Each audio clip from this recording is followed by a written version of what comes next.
안녕하세요. 저희는 의대 갈 때 찾는 친구 메디친의 멘토들이고요. 오늘 우리 후배님들 편 닿는 곳마다 정답되게 하소서라는 주제를 가지고 시작하게 되었습니다.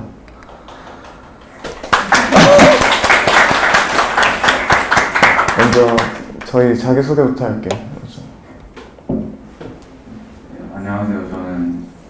나이는 이제 00년생이고 현역 제도 상수 생활을 거쳐서 작년에 2021학년도 수능을 보고 지금 정시로 연세대 의학과에 최초합을 해서 현재 21학번으로 재학 중인 장주희라고 합니다. 반갑습니다.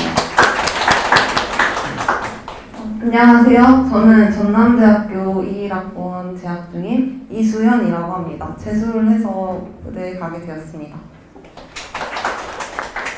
저 같은 경우에는 이제 좀 오래됐는데요. 16학번 연세대 의예과 이제 재수해서 들어가게 된 본과 4학년 박성민이라고 합니다.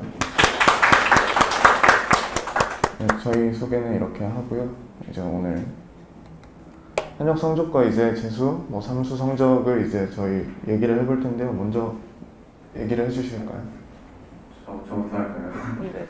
먼저 수능 성적만 말씀드리면 현역 때는 한국사 빼고 이제 국어 3, 수학 2, 영어 2, 화학 1 2등급, 생명어 2등급이 나왔는데 재수가 끝나고 이제 국어 3, 수학 1, 영어 1, 화학 1 3, 생명과학 1이 나왔고 그다음에 삼수 끝나고는 이제 국어 97점이고 나머지는 다 만점을 받았습니다.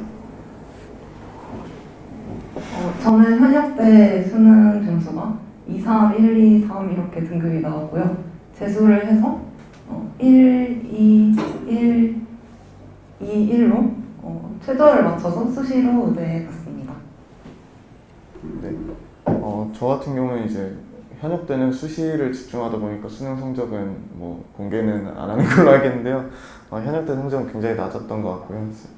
6평 때 이제 2등급, 1등급, 3등급, 이제 과탐 둘 다 3등급으로 성적이 굉장히 낮았었던 걸로 기억하는데 수능 때는 이제 1등급, 1등급, 1등급, 물리원 1, 화학 2는 이제 3등급으로 마무리가 좋지 않은 성적으로 마무리를 했습니다. 그때 이제 나름 6평 성적과 이제 최종 성적을 좀 비교를 했을 때 어떤 차이가 있었던 것 같나요? 먼저 얘기를 해주시겠어요? 6평 성적과 최종 성적? 네, 6평이나 이제 현역 성적과 재수 성적에서 차이가 어떤 것이 있었을까요? 입시를 이제 처음엔 실패를 했다면 이제 최종적으로는 성공했다고 볼 수 있는데 거기서 이제 변화의 핵심이 무엇이었을까요? 일단 가장 겉으로 보기엔 이제 국어가 이제 3등급에서 그 100분이 100까지 올랐다는 게 가장 큰 변화인 것 같고 근데 그 과정상에서 제가 공부하는 태도 측면에서 좀 많이 바뀐 것 같아요. 좀 재수할 때 6월 평가원 성적이 한 지방대 치대나 아니면 한의대 정도 성적이 나왔었는데 제 원래 성격이 좀 덤벙대는 성격이라 좀 그때 좀 자만을 좀 했어요. 그래서 좀 그 이후에 공부를 잘 안 해서 이제 9월 망하고 수능도 이제 좀 원하는 만큼 안 나와서 그때 좀 사람이 좀 겸손해야 되는구나 좀 생각이 들었어요. 그래서 삼수 때는 되게 6월, 9월 또 5, 1등급이 나왔지만 근데 거기서도 제가 좀 겸손함을 잃지 않고 최종 목표가 수능이니까 그것만 보고 달리자라는 마음가짐으로 했던 게 좀 성공의 큰 요인이지 않나 생각이 듭니다. 저는 현역 때랑 재수 때 제가 성적을 올릴 수 있었던 가장 큰 변화가 문제량에 집착하는 것을 버린 태도라고 생각을 합니다. 현역 때는 되게 실무, 공통의모사 많이 풀고 종류별로 다 풀어보는 게 공부를 많이 했다는 기분이 들어서 종류별로 해놓고 인증샷 찍고 이랬는데 지나고 보니까 그런 게 정말 의미가 없더라고요. 그래서 재수할 때는 문제량은 적더라도 제대로 공부를 해보자는 마음으로 공부를 했더니 성적이 많이 올랐던 것 같습니다. 네, 좋은 말씀인 것 같고 저도 사실 양보다는 질을 좀 더 중요시했던 것 같아요. 사실 6평 전까지는 성적이 많이 모자르다 생각하고 이제 속된 말로 양치기라고 하죠. 양을 엄청나게 했는데 사실 그게 중요한 건 아니었던 것 같고 어떻게 하는지가 좀 더 중요했던 것 같아요. 그거를 깨달으면서 성적이 좀 올랐던 것 같고 그게 제 변화의 핵심이라면 핵심이었던 것 같아요. 이제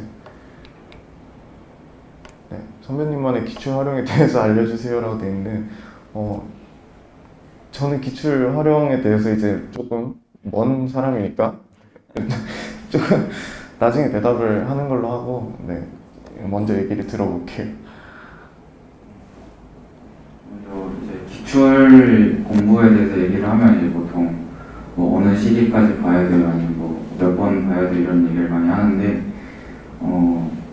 어느 시기에 봐야 된다라는 대답은 정말 수험생활 내내 그냥 내 옆에 항상 있어야 되는 게 기출문제집이고 N해독이라는 얘기를 정말 많이 들었어요. 제가 멘토 생활을 하면서도 질문을 여러 번 받았는데 근데 그 N자에 좀 집착을 좀 버려야 되지 않나 싶어요. 왜냐면 어차피 1년 수험생활 하면서 여러 문제들을 풀 테고 수업을 들을 테고 하면은 이제 기출문제를 정말 많이 보게 되는데 자연스럽게 반복이 돼 있는데 그거를 굳이 뭐 기출문제를 사고 나서 이거를 몇 번 봤네 이걸 카운트하는 거보다는 그냥 한 문제 풀 때 좀 더 생각을 더 많이 해보고 이 문제를 내가 어떻게 풀었는지 혹시 틀리게 풀었다면 뭐 내가 왜 틀린 사고를 했는지 그런 하나하나 세세하게 과정을 밟아 나가는 게 기출문제의 좀 올바른 활용법이지 않나 생각을 합니다. 혹시 이세영 멘토님 어떻게 생각을 하시는지? 저도 되게 공감을 하는 게 제가 5번을 이걸 기출을 다시 봐야겠다 이렇게 정해놓고 보는 게 아니라 1년 내내 쭉 정말 수능 전날까지 기출을 가지고 공부를 하다 보니까 자연스럽게 여러 번 볼 수 있었던 것 같고 특히 수학 과목 같은 경우는 기출문제 3문제를 좀 더 쉬운 풀이가 없을지 다양한 풀이를 할 수 없을지 고민을 하면서 저는 바인드 노트를 만들어서 제가 정리를 했었거든요. 저 못 받고 바인드 노트도 그때 봤었는데 저보다 더 다양한 풀이를 하려고 노력했던 게 되게 보이는 노트여서 공감이 많이 되었고 혹시 그 노트 좀 스스로 설명해 주실 수 있어요? 그 노트에 대해 설명을 하자면 간단히 제가 오늘 가져오려고 했는데 집에서 좀 급하게 보는 바람에 실수로 받았다는 점 먼저 죄송하다는 말씀드리고 싶고요. 그 노트를 아마 이 간담회 끝나면 원장님 통해서 PDF로 보내드릴 예정이니까 뭐 궁금하신 분들은 연락 하시면 될 것 같고 그 노트는 일단 저는 수학을 위주로 만들었는데 일단 문제를 일단 하나를 적어놓고 이제 그 문제에서 일단 제가 처음 푼 풀을 가장 먼저 적어요.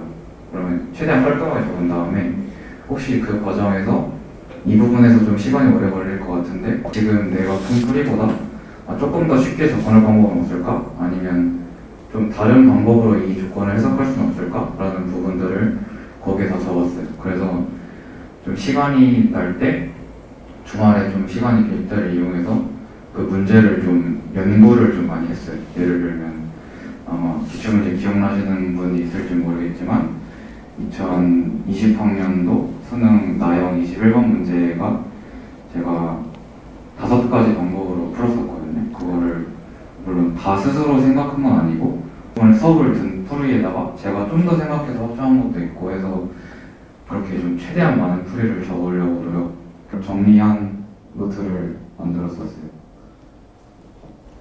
혹시 영어는 어떻게 뭐 기출 활용을 했는지 여쭤볼 수 있을까요?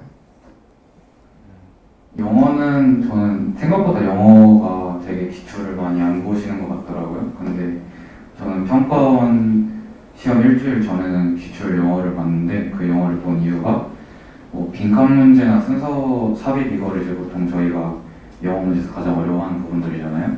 이제 그런 문제에서 이제 답을 이끌어내는 논리적인 글의 구조 같은 것들이 굉장히 유사해요. 그래서 그런 것들을 좀 평가원의 글의 구조를 익힌다는 느낌으로 영어는 기출을 그렇게 활용했던 것 같습니다.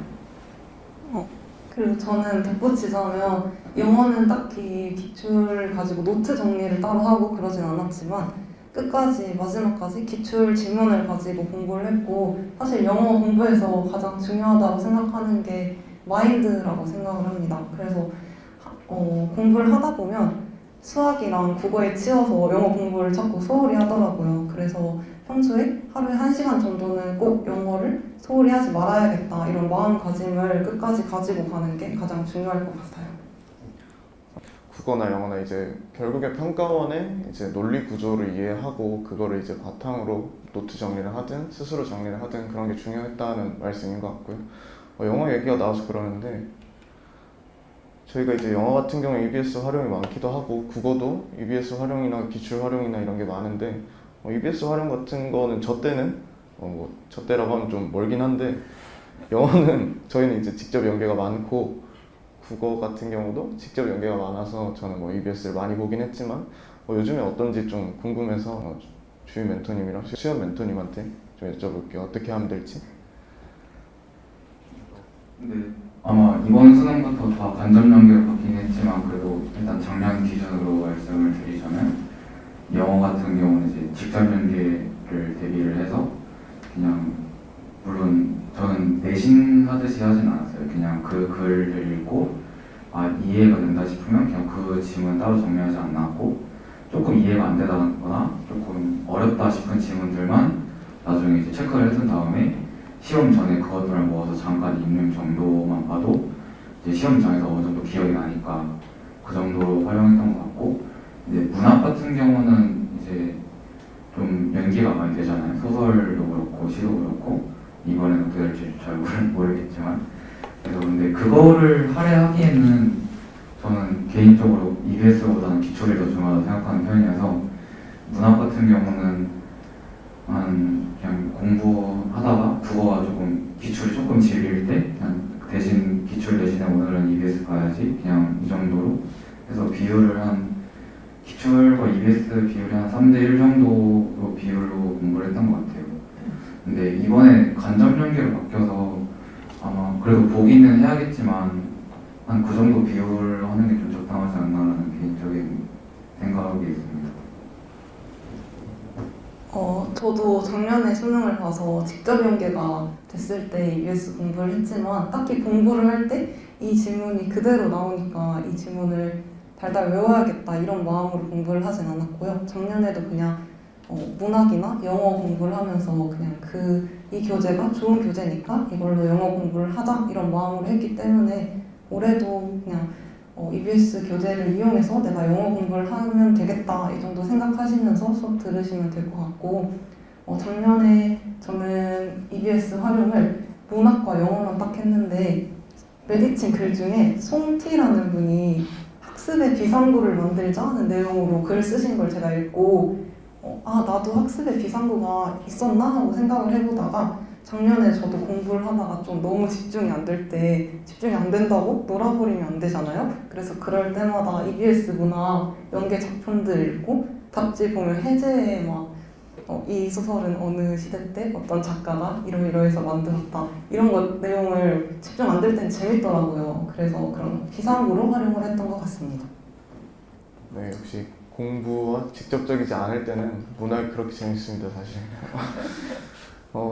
결국에는 이제 EBS를 활용하는 거는 직접 연계든 간접 연계든 이 지문과 이런 내용과 좀 친숙해졌을 때 수능에서 당황하지 않을 수 있다는 그런 장점이 있는 부분이 있는 것 같아요.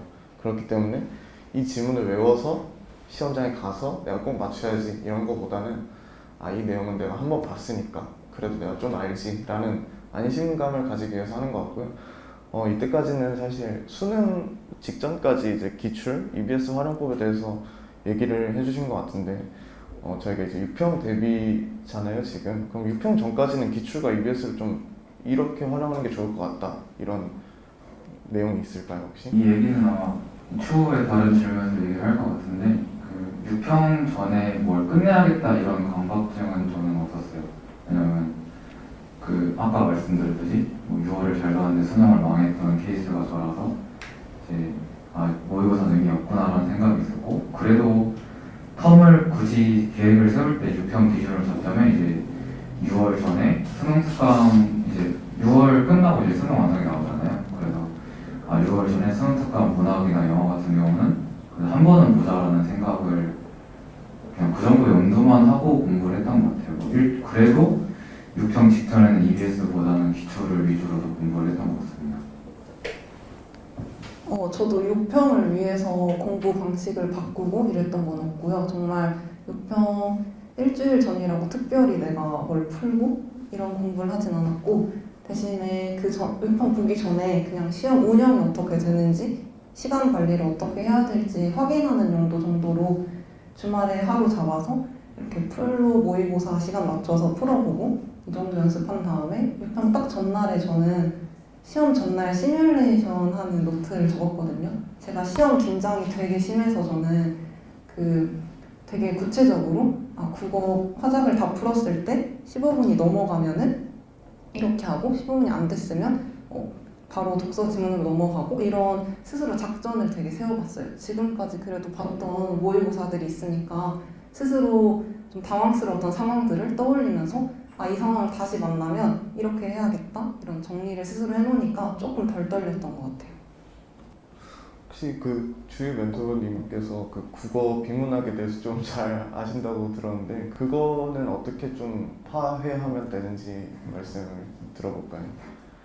국어를 제가 비문학이 가장 약했었고 가장 극복 못했었는데 이번 수능에 나왔거든요. 근데 그 핵심이 저는 EBS보다는 이제 기출을 어떻게 공부했느냐라는 걸 말씀드려야 될 것 같은데, 국어 독서 평가원 독서 기출을 보면은 되게 구조가 비슷한 게 되게 많아요. 그게 꼭 제재가 일치해서가 아니라 글의 제재가 다르더라도 글의 구조가 굉장히 유사한 것들이 많아요. 분석을 하다 보면 예를 들면 이번에 기억이 나실지 모르겠지만 그 2023년도 수능에 나왔던 BIS 지문이랑 그 2019학년도에 나왔던 동양우주론이랑 굉장히 글의 큰 구조로 따지면 되게 비슷한 거이거든요. 아마 분석을 해보신다면 느끼실 수 있을 겁니다. 그래서 그런 글의 큰 구조를 좀 읽어내는 연습을 3수 때는 많이 했던 것 같아요. 근데 현역이나 재수 때는 그런 글의 구조가 그냥 뭐가 중요하냐, 그냥 읽고 답만 내면 되지, 이런 마인드를 항상 가졌었는데, 근데 3수 때 재수가 끝나고도 이제 국어 극복이 안 되니까 정말 선생님들이 하시는 말씀을 믿고 그냥 따라보자 해서 그런 글의 전체적인 글 구조를 읽는 연습을 많이 했었고, 그다음에 이제 좀 거시적인 관점의 독해잖아요. 그거 말고 이제 조금 미시적으로 들어가서 내용들만의 관계를 따지는 연습을 한다든지, 이랑 단락에 어떤 연관이 있는지, 이 개념어랑 이 개념어랑 어떤 관련이 있는지, 이 글에서는 이거를 왜 설명하는지, 이런 걸 좀 되게 세세하게 그 비문학 전체 글을 읽으면서 문장 하나하나의 의미를 최대한 많이 생각을 하면서 공부를 했어요. 그러다 보니까 이제 6월, 9월부터 성적이 좀 어느 정도 갑자기 3등급에서 갑자기 1등급이 떠들기 시작하더라고요. 그래서 그렇게 좀 글을 아는 글이더라도 조금 작년에 이 글을 읽어봤지만 이번에 지금 이 시간에 읽을 때는 내가 작년에 발견하지 못했던 것들을 한번 발견해보자 라는 마인드로 글을 계속 평가원 기출만 계속 봤는데, 그렇게 좀 성적이 많이 오르고 좋은 결과가 있었던 것 같다고 생각합니다. 사실 기출이라는 게 재수를 하거나 함수를 하면 더 보기 싫은 게 사실 기출이잖아요. 재미도 없고 사실 답도 알고 풀이도 알고 어떤 메커니즘인지도 아는데도 계속 보라고 학원 선생님들이 강조를 하는데 되게 재미는 없지만 그래도 중요하다, 이런 말씀을 드리고 싶고요. 저희가 이제 과탐 경우에는 이제 얘기를 좀 덜 했던 것 같은데, 과탐은 어떤 만점은 실력인지 운인지 어떤 건지 좀 얘기를 해볼까요?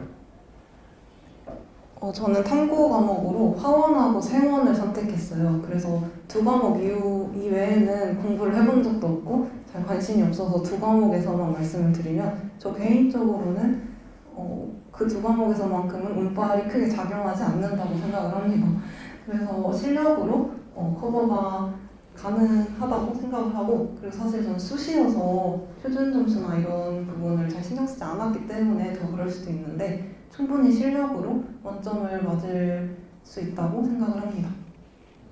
저도 어느 정도 이 말에 동의를 하고, 좀 더 제 추가적인 의견을 말씀드리자면, 저도 똑같이 학원 생활을 봤는데 어느 과목이든 저는 만점을 도달하기 위한 실력 베이스는 그거는 이제 실력으로 커버하셔야 되는 영역이고, 근데 그 어느 정도 뭐 47에서 59반에 본인 실력이 맞다. 그럼 거기서 이제 그 시험장에서 여러 변수들을 해야만 이제 만점을 받을 수 있는데, 그런 변수들을 대처한 능력도 하나의 저는 실력이라고 생각을 해요. 그리고 운이라고 하는 거는 이제 저는 이제 정시파였으니까 보통 이제 다들 알다시피 물리가 표점이랑 백분위가 되게 잘 안 나오잖아요. 그래서 그런 조금 시험 난이도의 측면에서 운이 좋아서 만점을 맞았는데 표점이 74점이 떴다. 근데 뭐 좀 제가 뭐 이번에 물리를 선택했는데 만점을 맞았는데 백분위가 95밖에 안 나왔다. 이런 측면에서의 운이지, 원점수를 47 이상을 올리는 거는 운보다는 실력이 좀 더 좌우되지 않나라고 생각을 합니다. 실력이랑 운이랑 이제 얘기를 했는데, 저 같은 경우에는 이제 물리 1, 화학 2를 선택을 했었는데요. 물리 1의 경우에는 이제 유평 3등급, 화학 2도 3등급이었는데 8월쯤부터는 제가 이제 과탐을 틀린 적이 없어요. 수능 전까지는. 수능 때 이제 물리 1은 다 맞고 화학 2는 40점이 나왔습니다. 그래서 저는 살짝은 운이 있지 않나 그런 부분이 있고요. 제가 막 자만하는 건 아니지만 제가 화투를 못했다고 생각은 안 하는데, 그 당시에 이제 수능이 저는 이제 한국사가 없었습니다. 화투가 마지막이었는데, 화투를 딱 볼 때쯤에 이제 긴장도 풀리고 체력도 다 하고 끝났다는 생각에 이제 신나게 풀다가 4개를 틀려서 이제 3등급이 나오게 되는데, 그런 것도 사실 운과 실력 다 섞여 있는 것 같아요. 사실 뭐 생물 원이나 화학 원이나 이런 것들은 킬러 문제 한두 개가 있고 나머지는 이제 암기의 파트라고 생각을 하는데, 그런 것들에 대해서는 극명하게 OX가 있다고 생각을 해요. 내가 알면 O, 내가 모르면 X인데, 물리, 화투 이런 것들은 그날에 내가 보이지 않으면 풀지 못하는 것들이 있어요. 그런 것들을 스스로 좀 파악을 하는 게 실력이지만 그날의 운도 작용을 하는 것 같아요.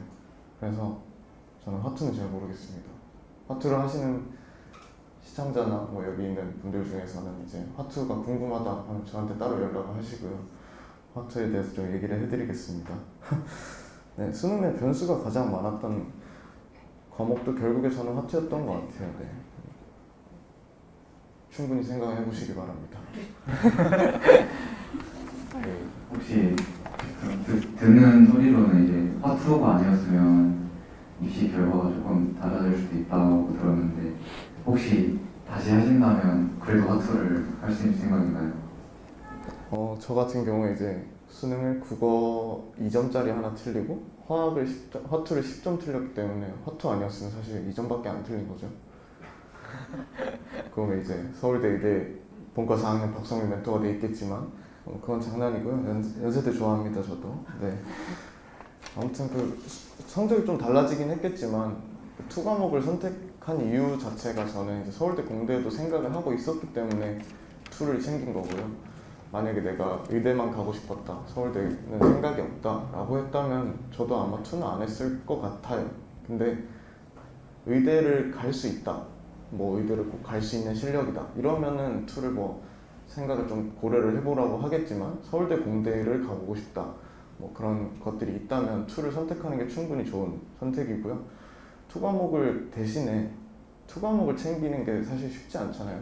화학 원, 화학 뭐 생물 원 이런 것보다 화학 투, 생물 투가 당연히 어렵고 양도 많아요. 그렇기 때문에 다른 과목이 좀 받쳐줄 때 투 과목을 좀 선택을 할 수 있다면 좋지 않을까.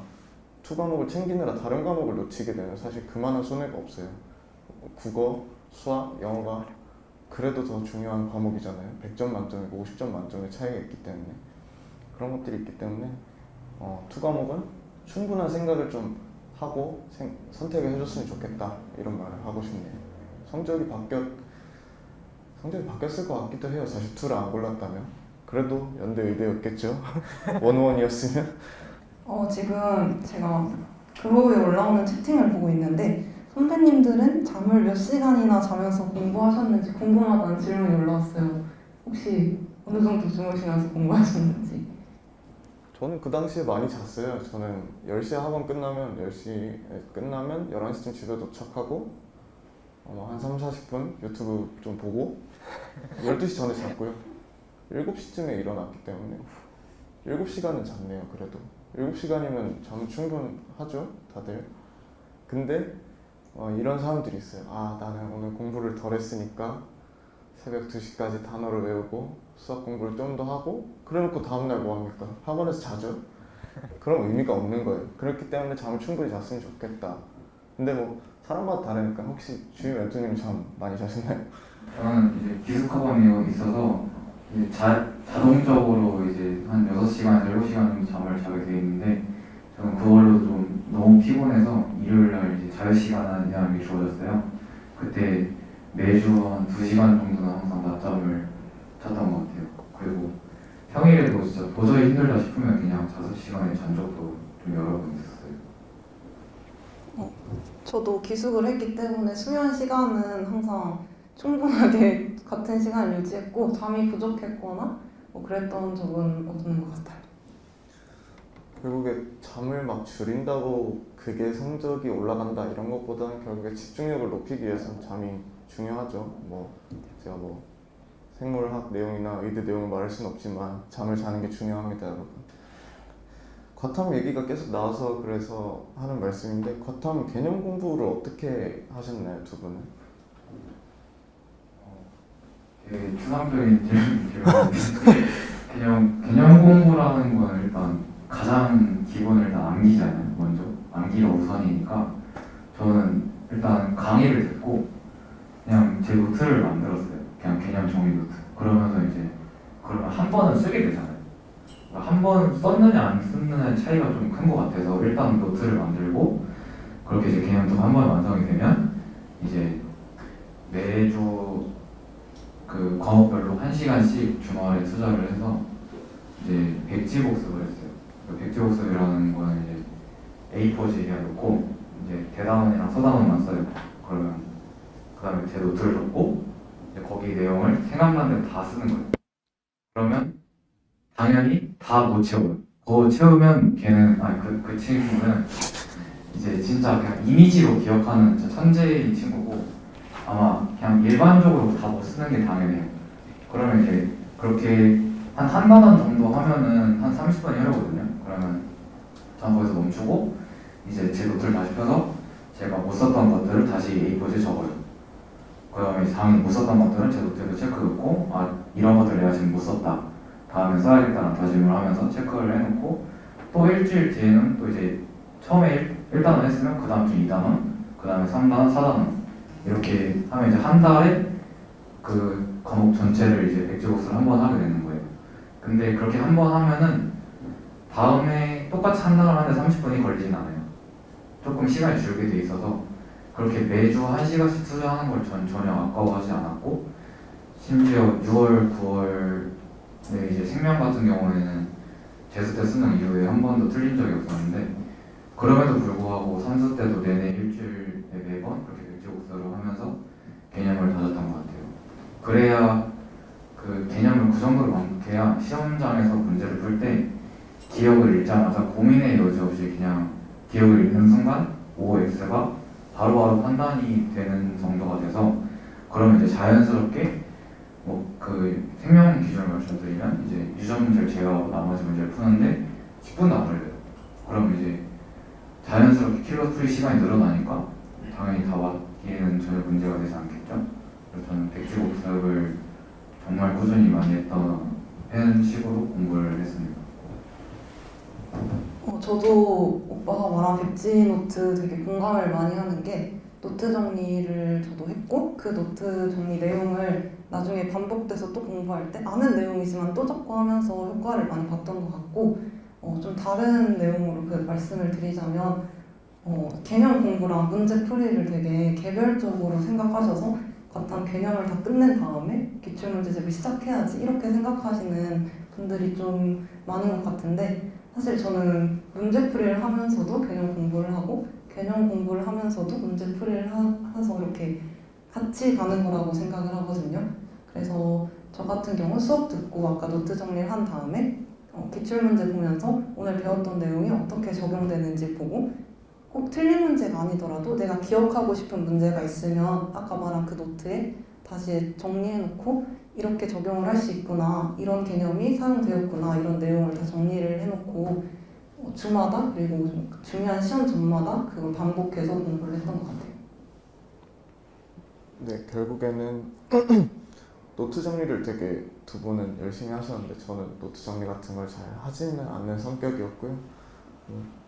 뒤에서도 얘기하겠지만 저는 노트나 플래너 같은 걸 쓰지는 않는 타입이었는데 결국에 근데 내용은 비슷해요. 저도 이제 백지노트 같은 걸 생각을 하는 거죠. 이제 어떤 개념을 떠올렸을 때 내가 이 내용에서 무슨 내용이 있었지? 라는 생각들을 하고 그럼 그런 내용으로 이런 문제를 풀 수 있겠구나, 이런 생각들을 좀 많이 하면서 했던 것 같아요. 근데 네, 그랬습니다. 네, 그리고 과탐에서 과목마다 조금 다른 것 같은데 물리원 같은 경우는 뭐 외울 게 많지는 않았던 것 같아요. 화학원이나 생물원에 비해서. 그래서 좀 더 역학이나 이런 계산이 어려운 문제들, 그런 문제들을 위주로 했고요. 화투 같은 경우도, 화투는 제가 고득점이 아니니까 넘어가도록 하겠습니다. 40점이니까요. 물리원만 얘기를 하자면 역학이 어렵잖아요, 사실. 그런 문제들을 좀 위주로, 킬러 문제를 위주로 좀 공부를 많이 했던 것 같아요. 암기는 암기가 많지 않으니까 금방 외운 다음에 이제 개념만 좀 정리를 하고 킬러 문제를 위주로 공부를 했던 것 같아요. 두 분 혹시 과탐에서의 킬러 문제에 대한 마음가짐이나 뭐 어떻게 풀어야 되겠다 이런 생각을 하시는지? 일단 화학이나 생명이나 공통적으로 저는 마음가짐이라기보단 저만의 루틴이 있었어요. 항상 물론 화학이 같은 경우는 이제 뭐 예를 들면 양적 관계나 정화 반응을 풀 때 이런 조건이 나오면 여기서 이런 걸 발견해내고 그 다음에 이제 풀이 방향을 이런 것들을 찾았으니 내 풀이 방향을 이쪽으로 가야겠다, 이런 저만의 길이 있었어요. 풀이의 길. 생명과학도 마찬가지로 답의 문제 풀 때 나는 가장 먼저 이런 것들을 찾아놓고 풀어야겠다 라는 그런 저만의 그런 킬러 풀이의 그런 루틴을 정했었어요. 그러다 보니까 새로운 문제를 얻다 풀어도 저는 그 루틴을 그냥 그대로 대입하면 되니까 새로운 뭐 평가원 시험 볼 때도 별로 큰 어려움을 느끼지 못했고 수능에서도 좀 잘 풀 수 있지 않았나 라는 생각입니다. 저도 킬러 문제는 저만의 루틴을 만드는 게 되게 중요하다고 생각을 하는데요. 충분히 설명을 잘 해주셨으니까 전 좀 더 구체적으로 정말 제 예시를 들자면 화원에서 양적 관계 문제를 딱 마주쳤을 때, 정말 마지막 남겨놓은 그 문제를 마주쳤을 때 저는 무조건 양적 관계는 첨가 반응 아니면 그냥 양적 관계 둘 중에 하나다 라고 생각을 해서 일단 둘 중에 뭔지를 파악을 하고 그 다음에 첨가 반응이면 개수 관계를 이용을 해봐야지란 마음으로 개수 관계를 찾고, 그냥 양적 관계면 무조건 처음 반응 나중 이렇게 세 줄로 적는 그 식을 적어서 문제를 풀어야겠다, 이런 식으로 루틴을 가졌어요. 네. 이제 6평전 수학 내공 다지는 방법은 무엇일까요? 경지에 오르려면, 이런 질문이 있었지만 이런 질문보다는 그냥 수학 점수를 어떻게 하면 올릴 수 있을까, 이런 거에 대해서 얘기를 좀 해볼게요. 수현 멘토님부터 얘기해 주시겠어요? 저는 수학을 사실 원래 굉장히 자신이 없었고 경지에 올랐다까지는 제가 말을 못할 것 같아서 일단 제 기준 정말 경지에 오른 것 같은 저희 오빠에게 한번 이 대화를 넘기겠습니다. 먼저 일단 얘기를 하기 전에 먼저 현역 때 수학이 88점이었고 네, 그 다음에 이제 재수 때 96점, 상수 때 100점을 맞았는데 가장 그 점수의 변화가 조금씩 오르긴 했지만 재수 때부터 사실은 남들에 비해 풀이 시간이 좀 많이 짧고 시간이 남기 시작했었어요. 다만 좀뭐 1-2를 4라고 하든지 이런 짜잘한 계산 실수들로 인해 항상 틀리긴 했었는데, 근데 어떻게 보면 굉장히 짧은 시간이에요. 제가 현역 수능을 보고 이제 재수 6월에 제가 킬러를 다 풀었었거든요. 그리고 이제 96점을 맞았는데 그것도 이제 좀 어처구니 없는 실수로 이제 틀리긴 했지만, 근데 그 과정에서 제가 가장 중요하게 생각했던 거는 이제 준킬러 풀이 시간의 단축이었어요. 근데 그거는 제 손놀림이 빨라서 풀이 시간이 단축되는 게 아니라 그냥 저의 풀이 자체가 짧아져야 돼요. 그 뜻은 지금 이제 흔한 기출문제 좀 여러 개 있는데 그 문제들마다 이제 풀이가 해설지가 돼 있잖아요. 그러면 처음에 제가 본 풀이를 보고 이제 해설지를 전 잘 안 봤는데 제 풀이가 좀 이상하다 싶으면 해설을 봤어요. 그럼 그 해설 보고 만약에 저랑 똑같으면 아 그냥 그런가 보다 넘기고, 저랑 다르면 이제 아 이 해설지는 왜 이렇게 했을까, 이게 내 풀이보다 좀 더 빠른데 이런 생각을 하려면 내가 어떤 개념을 더 채워야 되고 내가 여기서 어떻게 사고를 더 해야 되는가, 그런 문제를 보고 어떤 생각을 해야지 조금 더 빠르게 접근할 수 있는지를 계속 연구했던 것 같아요. 한 문제 푸는데 30분 넘게 걸려도 저는 개의치 않았고 그냥 그런 최대한 빠른 풀이를 생각해보자라는 마음가짐 하나로 항상 모든 문제를 풀 때 그 마음가짐으로 접근을 했었어요. 그러다 보니까 자연스럽게 풀이 시간이 단축되고 작년 9월 같은 경우는 다 풀고 20분이 나왔었어요. 그때 97점을 받았는데 그래서 그런, 물론 수능 때는 당연히 대단하지도 않았지만 그런 그 정도로 하니까 그냥 자연스럽게 풀이 시간이 짧아지면서 점수도 당연히 96 이상이 계속 꾸준하게 나오더라고요. 그래서 내공을 다지는 방법이라고 했는데 좀 태도, 수업 문제를 풀 때 좀 그런 태도를 좀 바꿨으면 좋겠어요. 좀 더 다양한 풀이를 생각해보고 지금 내 풀이보다 조금 더 좋은 풀이는 없는지 그 마음가짐 하나로 문제를 대하다 보면 자연스럽게 내공도 쌓이고 실력도 오르고 오르지 않나 생각을 합니다. 저희 때는 사실 이제 16 수능이었습니다. 네, 하나 틀리면 2등급, 2개 틀리면 뭐 3등급 이렇게 아작이 난다고 하지요, 참고로. 그렇기 때문에 킬러 문제를 무조건 맞추는 게 가장 중요했어요, 저희 때는. 21번, 29번, 30번 요 3개 빼고는 뭐 속된 말로 한 30-40분 만에 다 풀고 세 문제 나머지 70분, 60분을 써야 된다 이런 말이 있을 정도로. 그런데 이제 아까 하신 말씀처럼 풀이를 어떻게 푸는지가 가장 중요했던 것 같아요. 제가 이제 과외도 해보고 이렇게 질문 멘토 같은 것도 해보고 수학 선생님들의 이제 수학 강의를 보면 꼭 학생들 중에 그런 친구들이 있어요. 이렇게 풀면 돼 라고 하면 와 쌤 그거 어떻게 그렇게 풀어요? 라고 하는 친구들이 있는데 그렇게 풀어야 되는 거예요. 그걸 자기가 느껴야 되는 건데 그건 어떻게 풀어요? 와 멋있다 감탄하고 넘어가는 친구들이 있고, 아니면 기출 문제 이제 반복할 때 아 그렇게 풀었지 하고 그냥 외워서 푸는 친구들이 있어요. 그런 친구들이 이제 수능 때 가면 새로운 문제를 봤을 때 이제 당황을 하죠. 배운 적 없는데? 배운 적이 없지 않습니다. 모든 개념은 책 안에 있고 다 똑같은 내용이에요.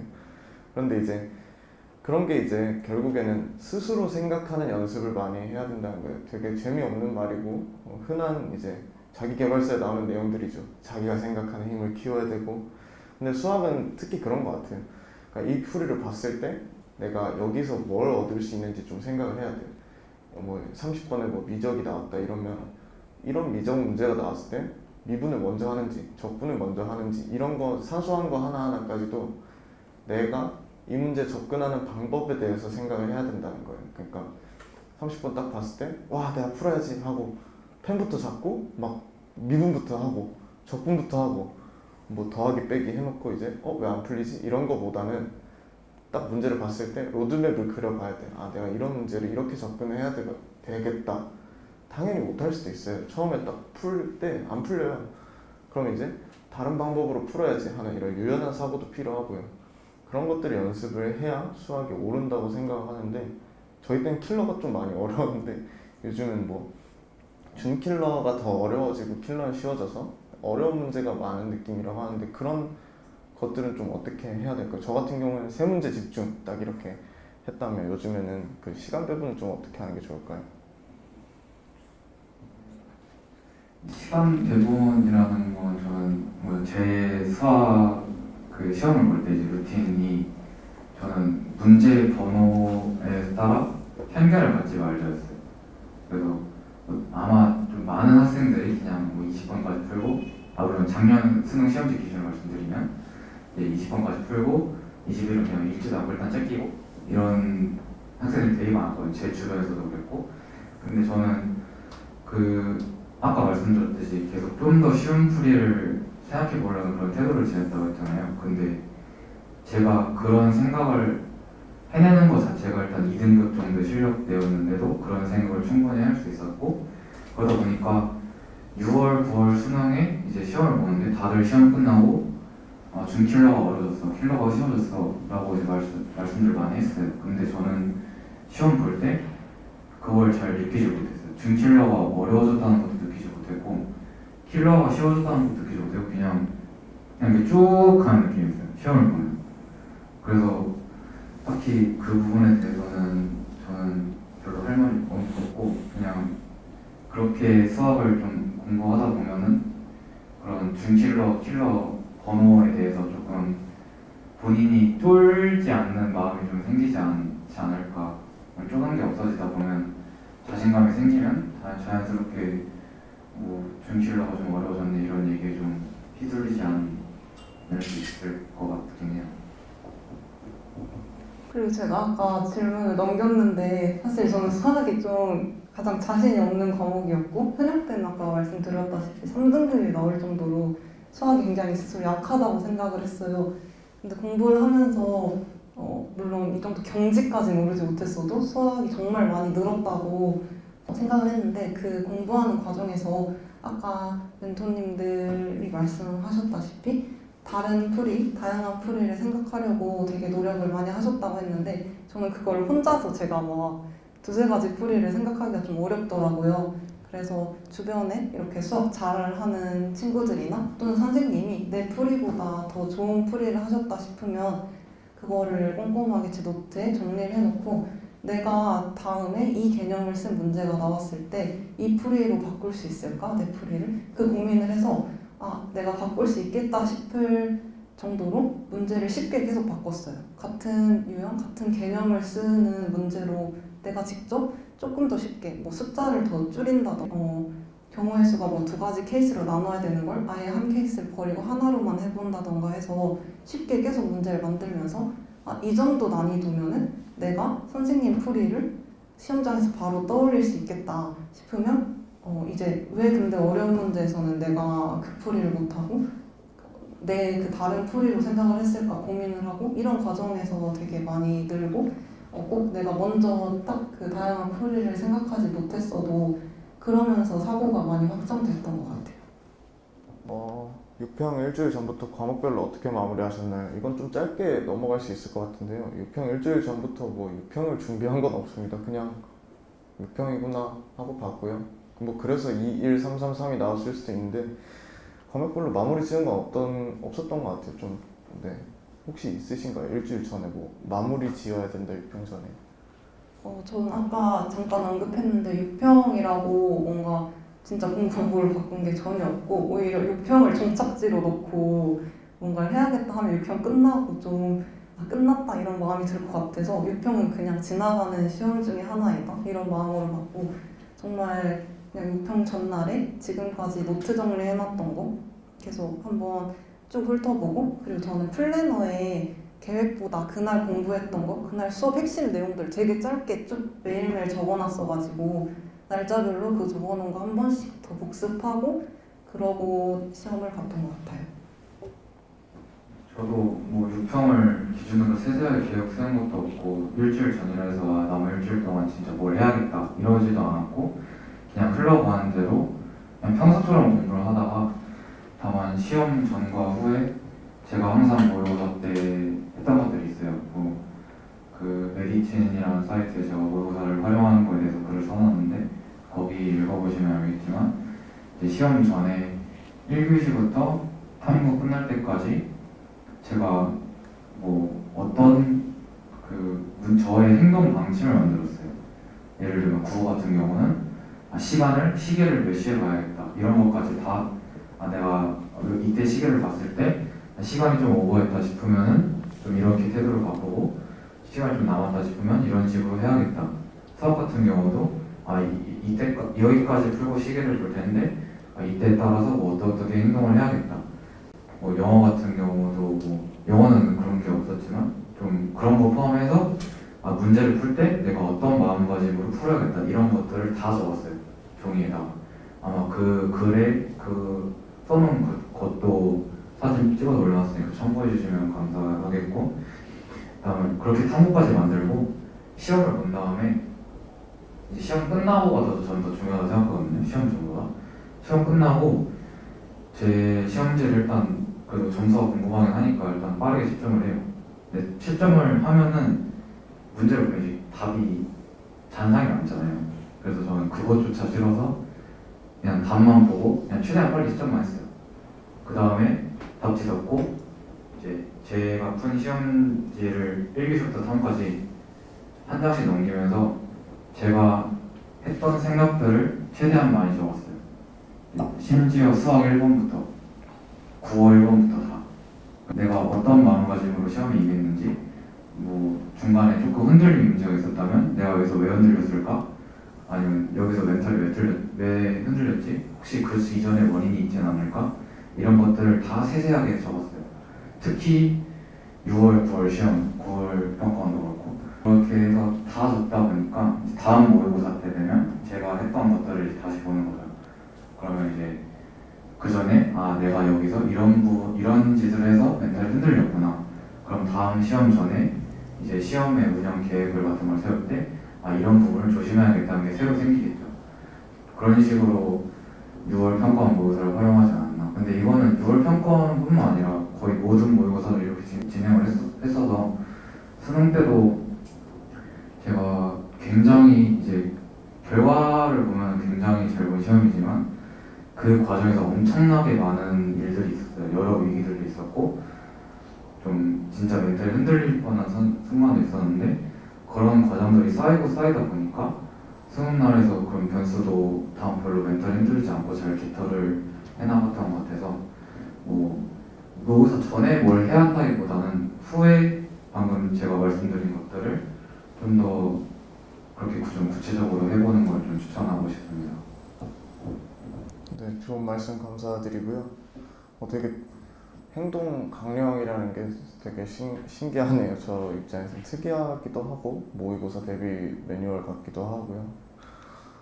네, 그래서 조금 저희가 너무 공부 얘기만 한 것 같은데 그 수연 멘토님 6평뿐만 아니라 이제 모의고사에 대비하는 그런 팁 같은 게 있었을까요 혹시?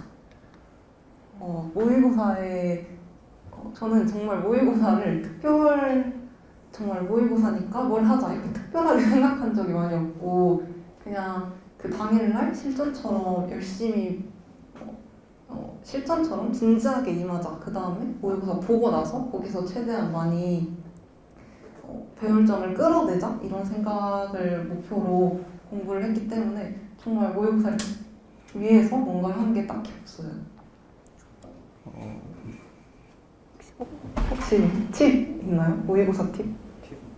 팁은 딱히 아까 말씀드린 그 계획서를 쓰고 뭐 후에 이렇게 하자는 저는 모의고사 활용을 그렇게 했기 때문에 그렇게 한 대여섯 개 데이터가 스스로 쌓이면 그거에 좀 엄청난 데이터가 되니까 그렇게 활용했으면 좋겠고 그다음에 제가 수능 직전에 어떤 선생님 수업을 듣다가 아마 여기 학원에서 출강하시는 걸로 알고 있는데 그분이 이런 말씀을 하셨어요.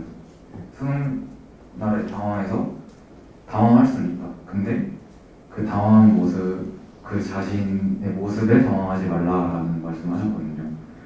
그 말뜻을 저는 되게 인상 깊게 남았고 그 선생님이 예를 드신 건 이거였어요. 수능 전에 당황해서 손을 떠는 학생들이 있어요. 근데 이 손 떠는 내 모습을 보고 그 모습에 당황하지 말라는 거예요. 예를 들면 지금 손 떠네? 이번 수능 망했다. 이 생각을 하지 말라는 거예요. 그냥 누구나 당황할 수 있으니까 그냥 덤덤하게 받아들이고 넘어가라는 의미로 저는 해석을 해서 그렇게 좀 모의고사 때 그런 본인이 당황한 케이스가 있을 때 그렇게 좀 대처하는 연습을 해보는 것도 좀 해보셨으면 좋겠고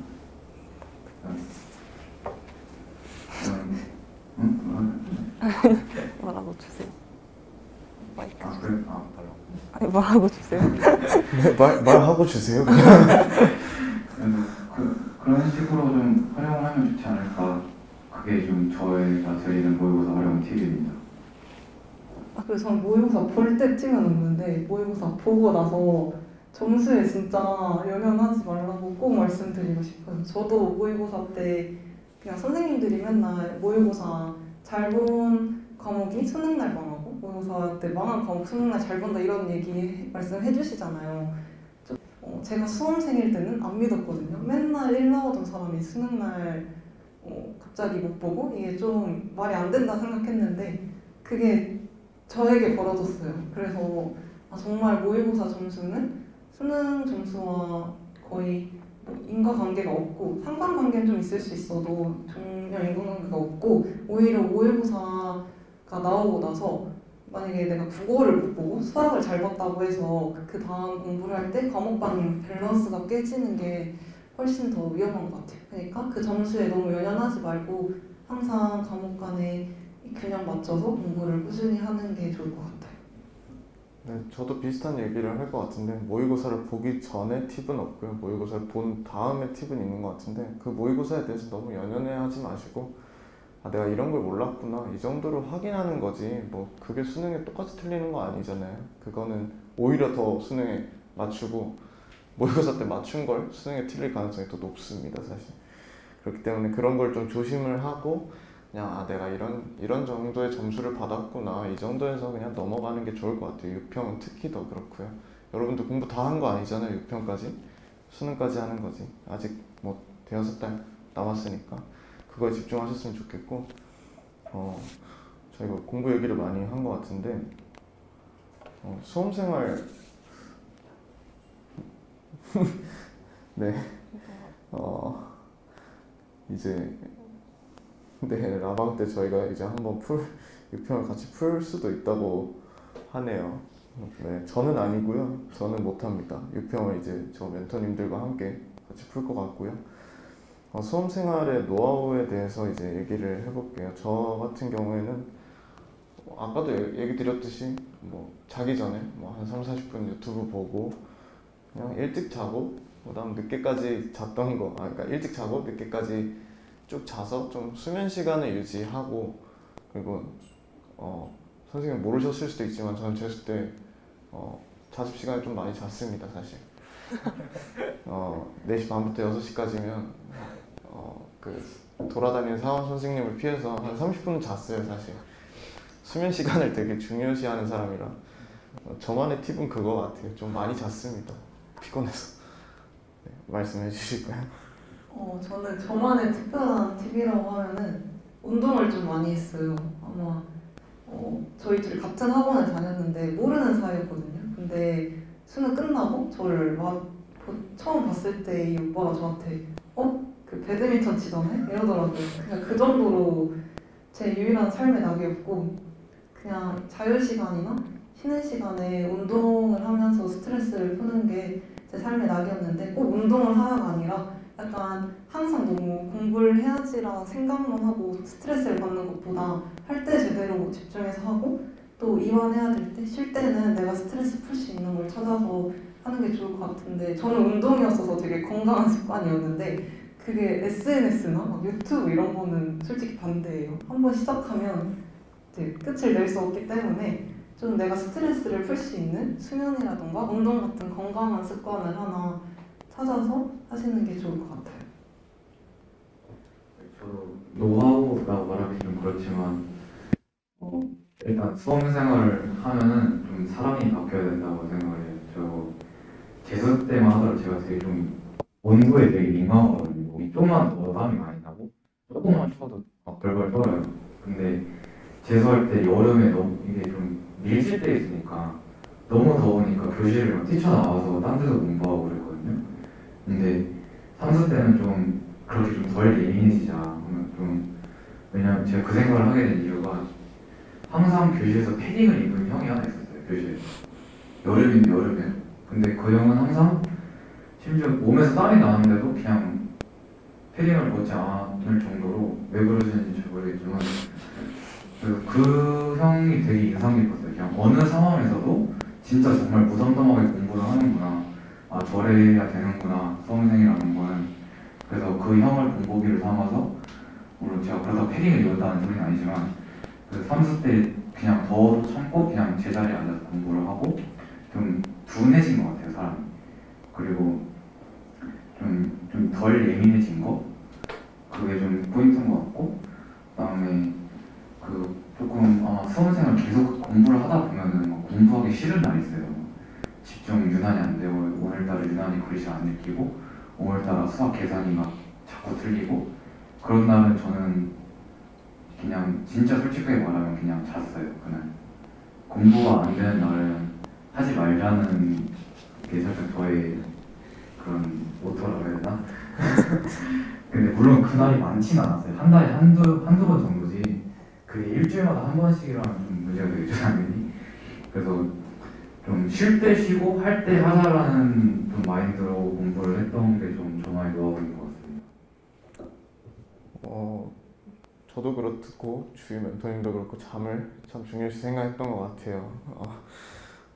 덜 예민해지고 둔해진다는 게 사실 저는 쉽지는 않았어요. 그래서 신경을 쓸 것들을 최대한 배제를 하는 그런 것들을 했던 것 같아요.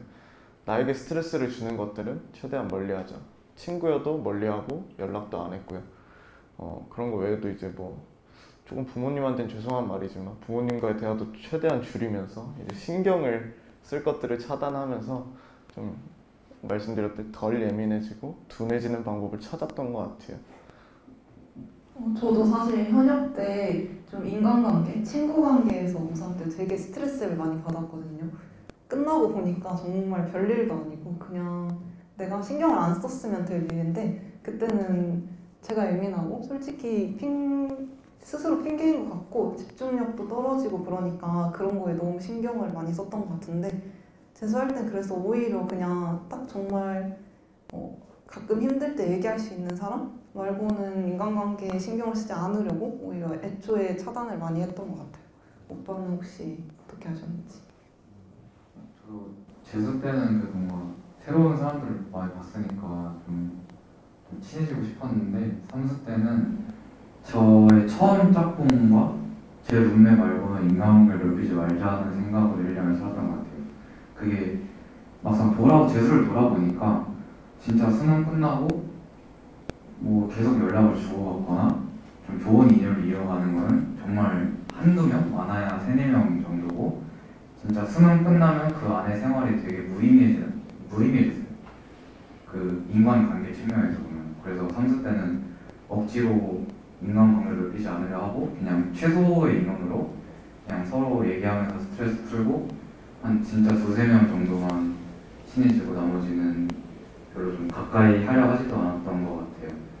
그리고 저희 둘도 지금은 되게 친한데 학원에서는 진짜 학원 다닐 동안은 아예 생판 모르는 사이였어요.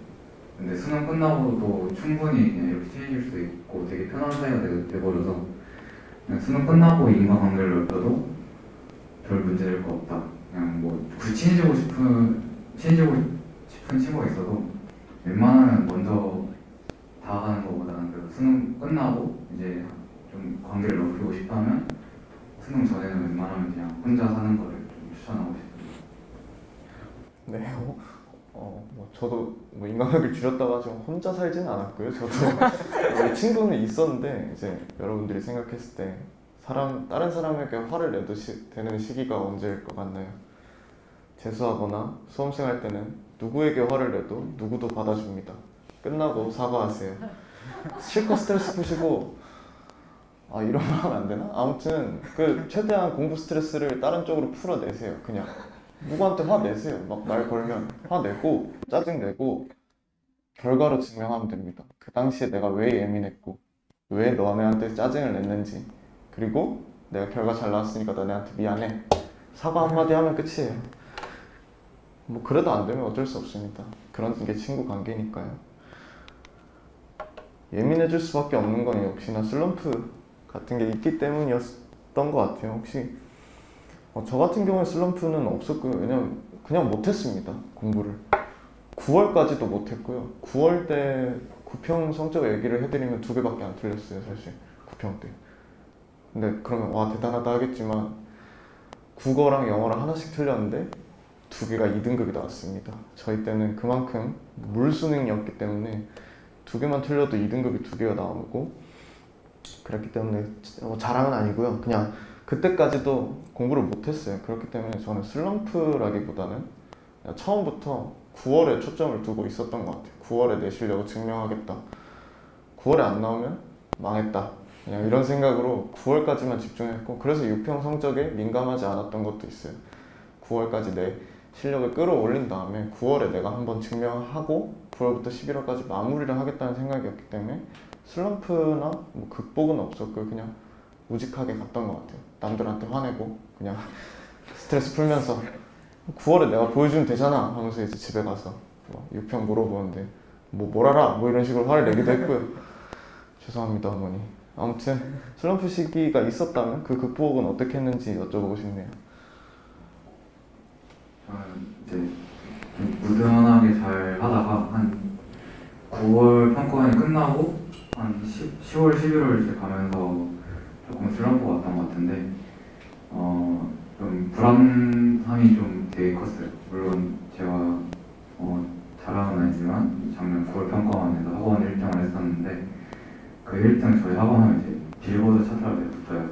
이제 거기 이름이 금색으로 딱 1등만 박혀 있는데 그걸 보면 사람이 되게 이제 기분이 좋아져요. 그걸 보면 저도 모르게 지나가면서 보면 들뜨고 막 이랬거든요. 근데 아까 말씀드렸지만 성적에 안주하지 않고 자만하지 말자가 저의 그런 상수 생활의 큰 목표였는데 그거 하나로 인해서 제 자신이 흔들리는 모습에 너무 화가 나는 거예요.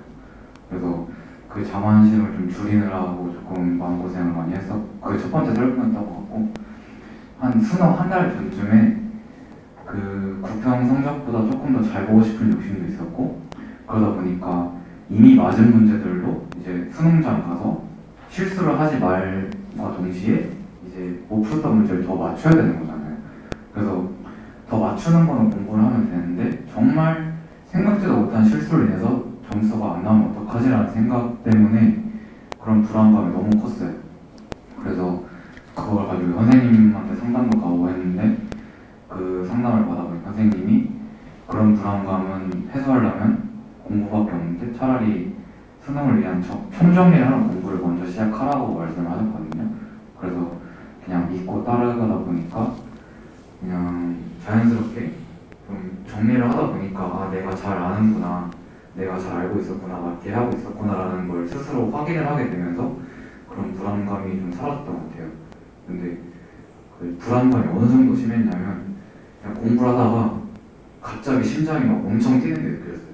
그러면서 자연스럽게 집중도 안 되고 그러다 보면 어떡하지 막 그 불안감 때문에 갑자기 1시간 날린 적도 있고 앉아는 있는데 머릿속은 이제 심장 소리밖에 안 들리고 그 정도로 불안감이 심했었는데 그런 거 제가 좀 많이 심했던 케이스고 이제 그런 것들을 이제 충분히 극복할 수 있으니까 뭐 지금부터 슬럼프에 대한 걱정은 굳이 안 하셔도 될 것 같다는 걸 좀 추가적으로 하고 싶습니다.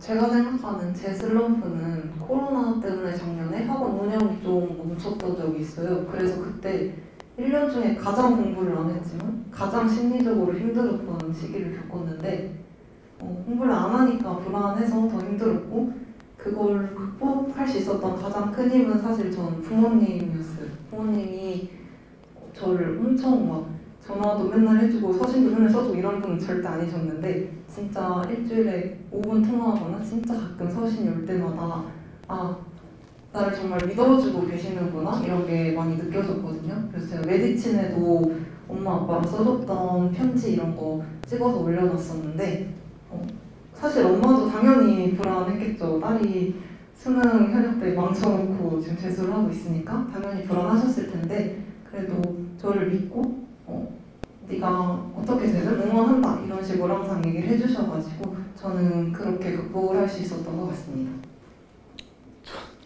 저는 부모님한테 화를 내는 동안 누구는 부모님과 사이가 좋았네요.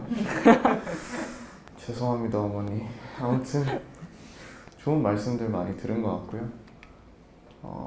저희가 이제 Q&A 하기 전에 그냥 마무리 멘트 정도 조금 해볼까 하는데 혹시 지금 보고 계시는 분이나 이제 뭐 그런 분들에게 한마디 정도 해볼까요? 주희 멘토님부터. 일단 지금 라이브로 부모님 보시다고 하셔서 가사로 저 재수 3수 동안 정말 옆에서 든든하게 지원해주셔서 정말 감사하고 사랑한다고 말씀드리고 싶고, 이제 여러분들한테는 그 긴 수험 생활이 좀 끝날 것 같지도 않은 수험 생활이 언젠간 끝나거든요. 물론 작년에 고3을 겪었겠지만 저도 재수 3수를 하면서 진짜 이 생활이 언제 끝나지라는 생각이 들게 됐어요. 근데 물론 그래서 저는 수험 공부를 하면서 이런 멘토님들 만나면 되게 남일 같고 되게 막 나도 저런 사람이 될 수 있을까라는 생각이 들긴 했는데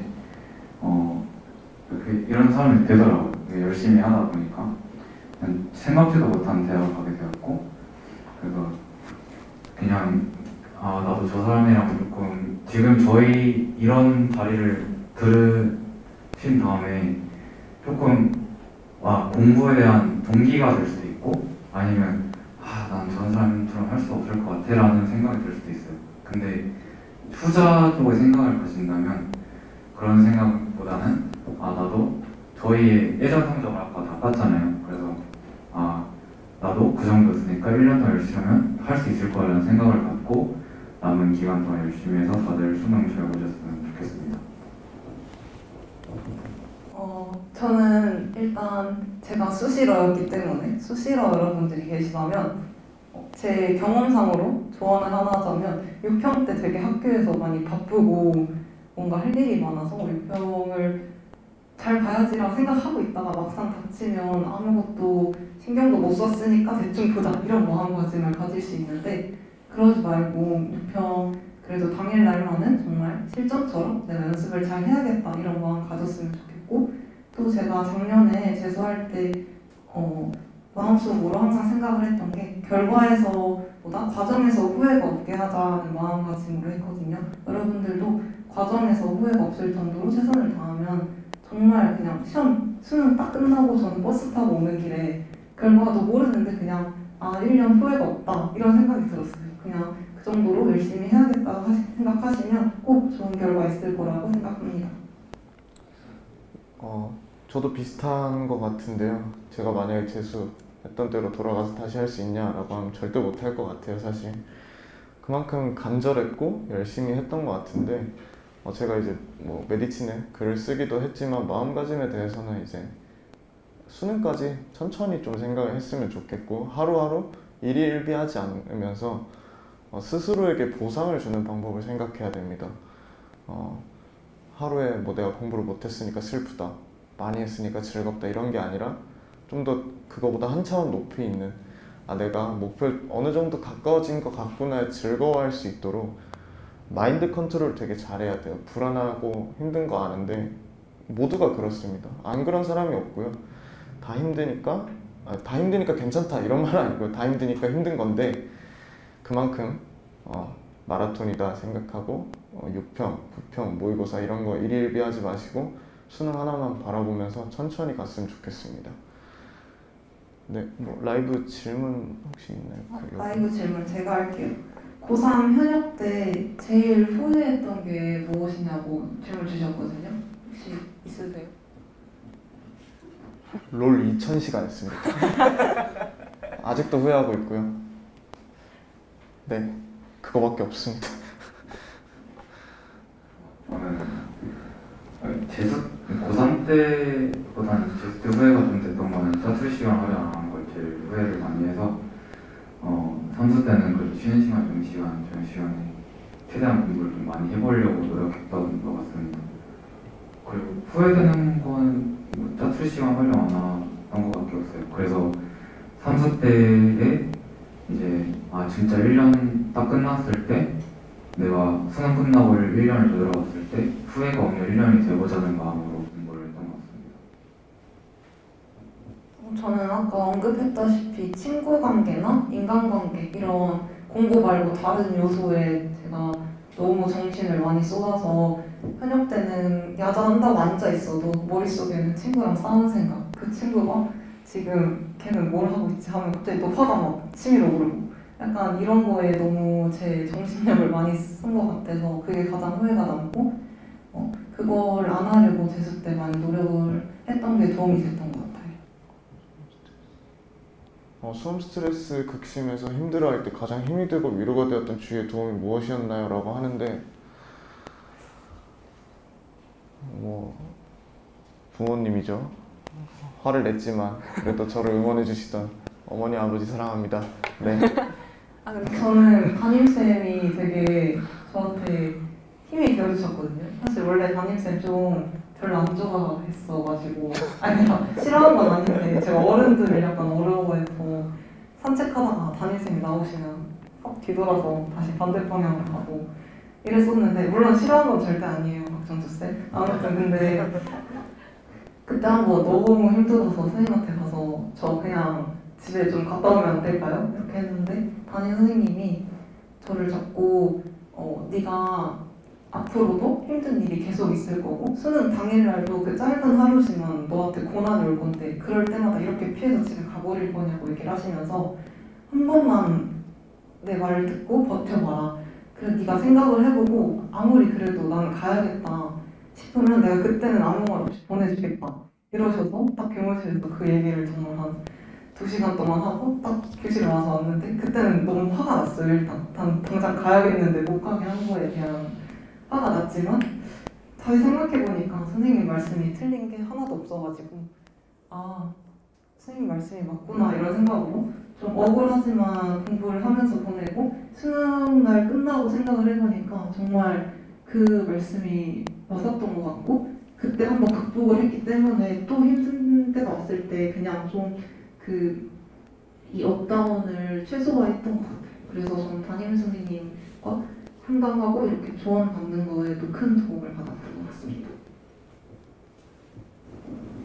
저도 아까 선배님 말처럼 항상 힘들 때 주말에 부모님과 전화를 했는데 그냥 그 부모님의 목소리를 듣는 것만으로도 되게 위로가 되더라고요. 그래서 부모님과 전화를 하면서 좀 불안감을 좀 많이 해소했던 것 같고 그다음에 같이 삼수를 하는 친구가 하나 있었어요.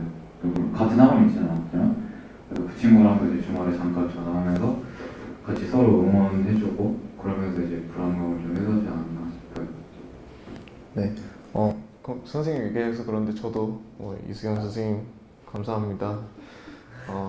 기본도 없던 사람을 이제 하이퍼에 겨우 불러주셔서 재수의 기회를 주신 것도 감사하고요. 제가 공부를 안 할 때마다 마이크로 머리를 때리시던 김원중 선생님도 기억이 나네요. 이 영상 꼭 보시고 조만간 술 한잔 얻어먹으러 가겠습니다.